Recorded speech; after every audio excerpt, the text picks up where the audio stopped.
Bonjour à tous. Bienvenue à l'Institut des sciences Moody. Aimez-vous les histoires mystérieuses? Nous en avons une pour vous.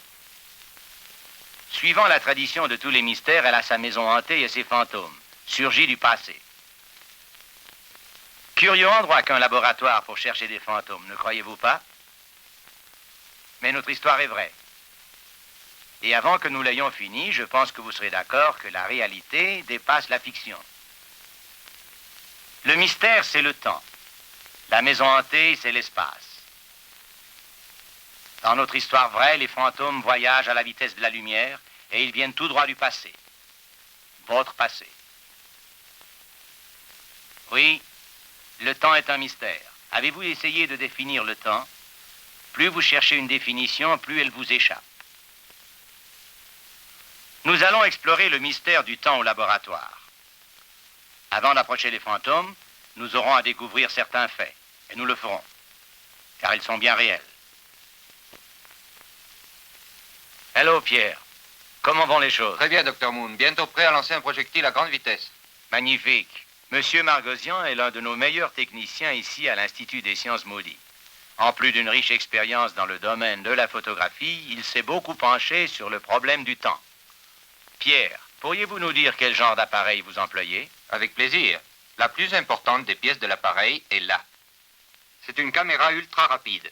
Je l'appelle généralement le microscope du temps. Elle fait avec le temps ce que fait le microscope avec les dimensions physiques. Elle agrandit une période de temps au lieu d'un morceau de matière. À quelle vitesse allez-vous opérer cette fois-ci, Pierre? Environ 3000 images à la seconde. Cela convertit donc une seconde en à peu près 2 minutes, pas vrai? Oui, 2 minutes et 5 secondes pour être exact. Cela va nous permettre d'observer certaines propriétés caractéristiques des liquides. Nous employons du lait dans cette expérience parce qu'il est facile à photographier. Je vais régler le débit jusqu'à pouvoir observer un mince filet à l'œil nu. Voilà. Déclenchez la caméra. Prêt? Prêt.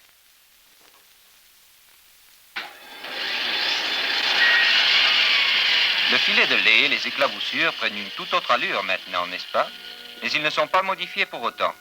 Le liquide n'a pas changé d'état. Nous avons simplement changé notre temps de référence.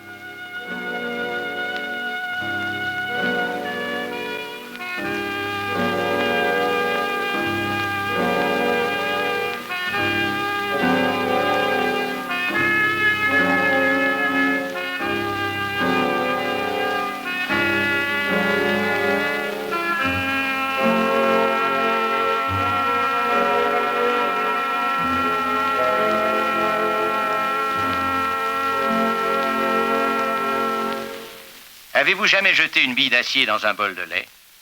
Il est probable que vous n'ayez aucun motif de le faire, mais pour les grandes vitesses, c'est un bon sujet d'étude. Regardez. La caméra ultra rapide photographie la chute et la bille semble s'enfoncer doucement sous la surface du liquide jusqu'à sa disparition. Ensuite, alors que vous l'avez presque oublié, la bille rebondit lentement. Ne vous y trompez pas. Ce n'est pas un des fantômes dont nous avons parlé. Ce n'est que le lait qui suit la bille en l'air.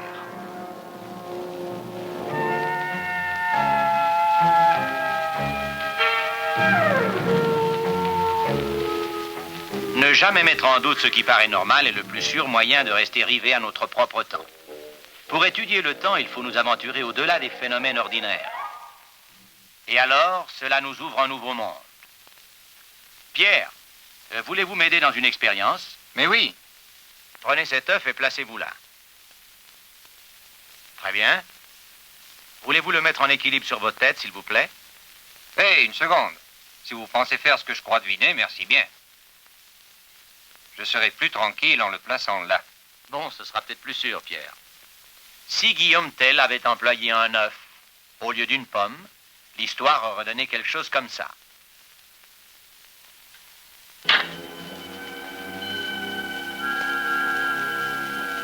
Il ne faut qu'une fraction de seconde à cette flèche pour parcourir sa trajectoire. Mais la caméra ultra rapide la ralentit suffisamment pour permettre une étude précise du mouvement qu'elle accomplit.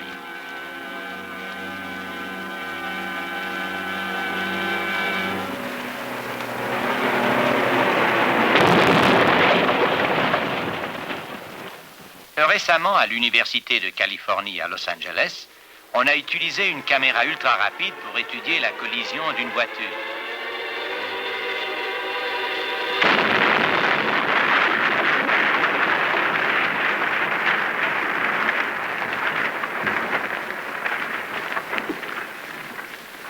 Voici ce qui se passe dans un accident à seulement 45 km à l'heure. Pas beaucoup d'entre nous roulent encore à cette vitesse, pas vrai? Il est troublant de penser qu'une si petite partie de ce que nous appelons le temps puisse nous faire passer à l'éternité. La caméra ultra rapide nous raconte une partie de l'histoire du temps. Mais ce qui est curieux, la caméra au ralenti nous le montrera encore plus. Et il faut dire que ce genre de caméra, qui fonctionne au ralenti, est juste l'inverse d'une caméra ultra rapide. Au lieu de ralentir le temps, elle l'accélère. Le monde qui nous entoure est plein d'activités et de mouvements imperceptibles parce qu'ils sont trop lents. Il y a une véritable symphonie du mouvement, que nous ne voyons jamais parce que nous sommes enfermés dans notre propre petite sphère du temps. Cette caméra, pour réduire le temps, peut nous aider à nous évader. Voici un bon exemple de mouvement que nous ne pouvons voir. Maintenant, mettons le réveil sur 11 heures juste. Très bien, il est en marche. Les aiguilles avancent tout le temps. Vous ne pouvez pas les voir bouger. Naturellement que si vous les regardez assez longtemps, vous pourrez dire qu'elles ont bougé, mais vous ne pouvez pas voir le mouvement. C'est comme ça, à moins que nous employions la caméra au ralenti.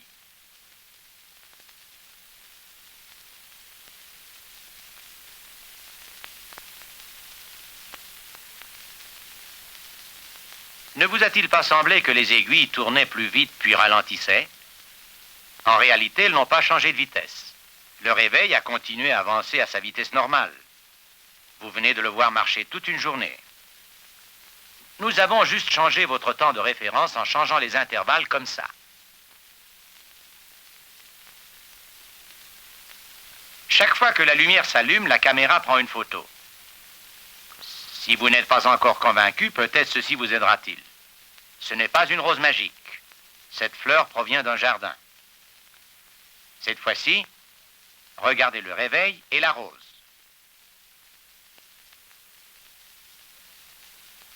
Nous prenons maintenant une photo toutes les 10 minutes. Bien sûr, nous les projetons à la vitesse normale. Cela veut dire que nous réduisons 72 heures à 18 secondes.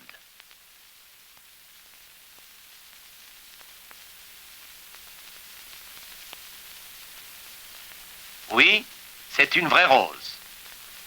Et ça, c'est une vraie barbe aussi. Et oui, je ne me suis pas rasé depuis que vous avez commencé à voir ce bouton de rose, il y a 3 jours et 3 nuits.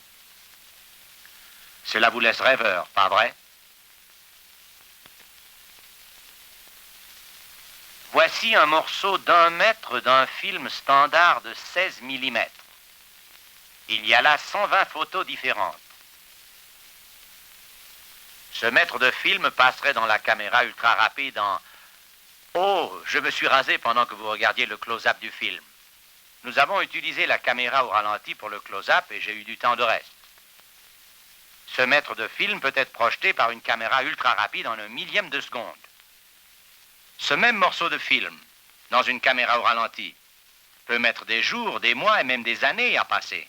Cela dépend des intervalles qu'on laisse entre les prises de vue. Je pense que l'on peut appeler un tel morceau de film une mémoire, à référence de temps variable. Dites, voulez-vous prendre 2 jours de vacances? Très bien, asseyez-vous, détendez-vous et amusez-vous bien.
Il y a quelques années en Allemagne, un homme a donné au monde une nouvelle théorie. Il ébranla le monde scientifique d'un extrême à l'autre, changea le cours de l'histoire humaine et nous ouvrit l'ère atomique. Cet homme, Albert Einstein. Sa théorie, la relativité. Cette étrange et fantastique relation qu'il y a entre le temps, l'espace et la masse. Et une grande partie de cette théorie peut être exprimée par une simple équation. E égale mc au carré. L'énergie égale la masse par la vitesse de la lumière au carré. Équivalence de la masse et de l'énergie. Formule de base qui révéla les secrets de l'atome. Mais également et non moins importante est cette relation entre le temps et l'espace. Nous ne pouvons pas parler de l'équivalence du temps et de l'espace. Ils ne sont pas tout à fait égaux. Mais nous pouvons dire qu'ils sont en relation, car ils sont liés l'un à l'autre. C'est une théorie abstraite, dites-vous. Peut-être bien que oui. Mais chaque jour, de nouvelles preuves très concrètes la confirment. Quand le docteur Lawrence et ses assistants à l'Université de Californie ont conçu le cyclotron de 4,60 m, ils ne se sont pas moqués de cette théorie. Ils l'ont acceptée comme vraie, et ils ont bien fait. Dans le cyclotron, les particules sont accélérées dans les champs magnétiques et électriques, jusqu'à ce qu'elles approchent de la vitesse de la lumière. Ce condensateur rotatif à côté du cyclotron compense l'accroissement de la masse des particules qui se produit exactement selon les prévisions d'Einstein. Supposons que le jour où la science-fiction sera devenue réalité, vous décidiez d'aller faire un tour sur un satellite de l'étoile Sirius. Tant que nous y sommes, supposons que votre fusée atomique spatiale est capable de voyager à 99 999 999 100 millionièmes % de la vitesse de la lumière. Bien sûr, cela fait presque 300 000 km à la seconde. Étant donné que Sirius est à 9 années-lumière de la Terre, cela prendrait un peu plus de 18 ans pour faire l'aller-retour. Naturellement, vous avez prévu vos provisions, mais vous n'aurez besoin que d'un casse-croûte. En voyageant à cette vitesse, non seulement votre montre ralentirait 70 000 fois, mais votre cœur, respiration, digestion et appétit diminueraient dans la même proportion. En quittant la Terre un matin juste après le petit déjeuner, vous arriveriez sur Sirius prêt à manger un sandwich. Et de retour à la Terre, vous auriez juste assez faim pour un bon dîner. Mais ensuite, vous auriez une surprise. Alors que vous n'aurez vieilli que d'un jour physiquement parlant, tous vos enfants seront devenus plus grands, fini le collège, et tous vos amis auront 18 ans de plus que lors de votre départ.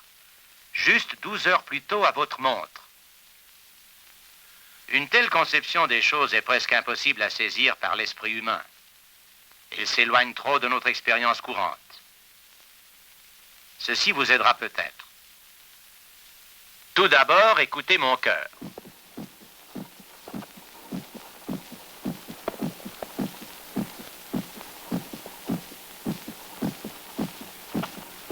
Maintenant, déclenchons l'horloge pour que vous vous habituiez au rythme de son battement.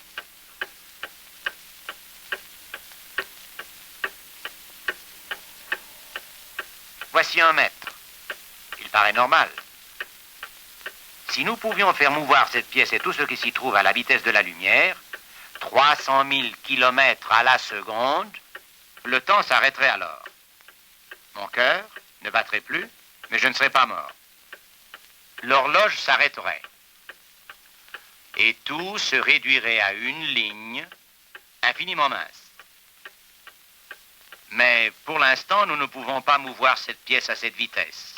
Mais grâce à la magie d'une photographie très spéciale, nous pourrons vous montrer ce qui se passerait si nous pouvions lui donner le 90% de la vitesse de la lumière. 270 000 km à la seconde. Êtes-vous prêts? Très bien. Voici notre compteur de vitesse. Nous allons voyager dans cette direction. Voyez-vous ce qui arrive? Ma voix change. Voyez l'horloge. Écoutez mon cœur.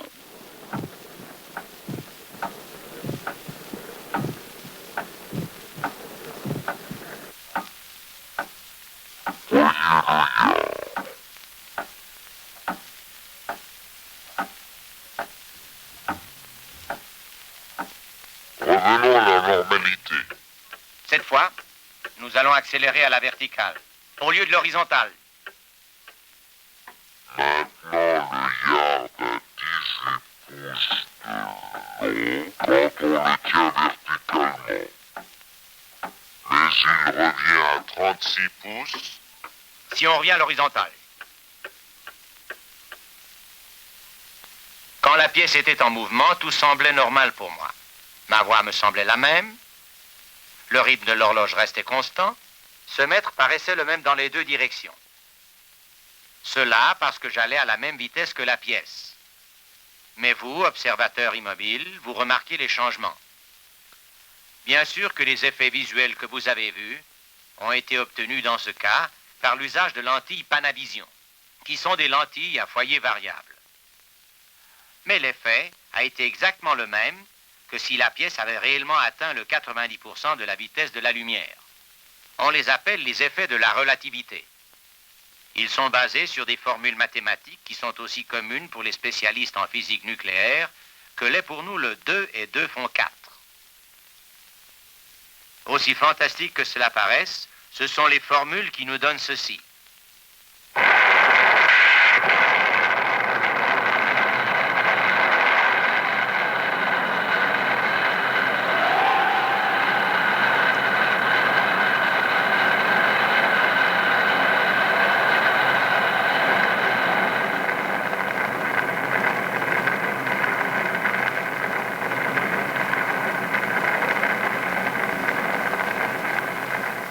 Ce que nous allons examiner ensemble dans les moments qui vont suivre sera peut-être l'une des choses les plus importantes de votre vie. Écoutez attentivement. Avant tout, souvenez-vous bien de tous les faits fantastiques dont nous avons discuté. Et ensuite, pensez une minute à la nature de Dieu. Pour créer et maintenir l'univers, Dieu devait être tout-puissant, omniscient et omniprésent. C'est-à-dire qu'il devait pouvoir tout faire, tout savoir, être présent ou existant en toute part à la fois. Pensez-vous à ce que cela signifie? Si l'espace et le temps sont inséparablement liés l'un à l'autre, alors un Dieu qui n'est pas limité par l'espace ne peut être limité par le temps. Si pour lui, tout point de l'espace est ici, alors tout moment du temps est maintenant. Et ceci est d'une importance considérable pour vous et pour moi. Pour des raisons qui ne sont pas trop difficiles à comprendre, l'homme aime à penser que le passé est révolu, mort et enterré. Mais rien n'est aussi loin de la vérité. Même du point de vue de l'humanité, le passé continue à exister dans le présent.